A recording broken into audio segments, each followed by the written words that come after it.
It was 1998. Brockton High was down big late in the fourth quarter with the ball at their own 1-yard line.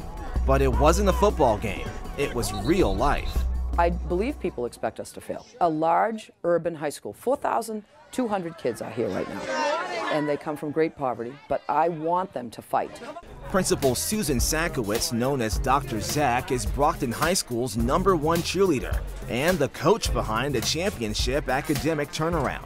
Brockton's uphill battle began more than 10 years ago when the state of Massachusetts introduced an exam that all high school students had to pass in order to graduate. We had 44% failing English and 75% failing math.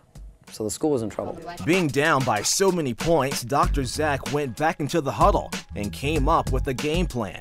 She formed a small committee of teachers who began meeting on Saturday mornings to toss around ideas. She also quarterbacked a back-to-basics curriculum they call the Literacy Initiative.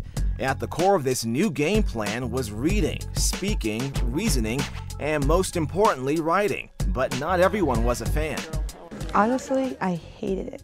I thought it was tedious. I would say I was a doubting Thomas, but as you can see from our test scores, it's really made a difference. But it was a game-changing move.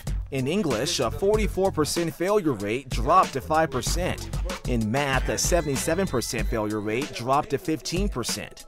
And writing wasn't just for the classroom. The choir writes about a composer.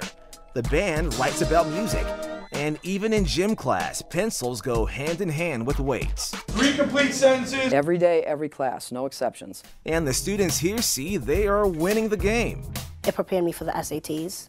It prepared me for life in general and how to communicate. Tatiana, who teachers used to say was a total nightmare, is now getting ready for college. From what I was and then who I became is like, wow, I'm really proud of myself. And Neffy Marsh says it's upped her game in all areas of her life.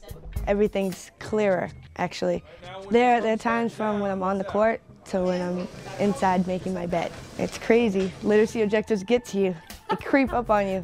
Although it seemed Brockton was guaranteed to lose, they're now the school to beat. Their method is now being studied by Harvard University.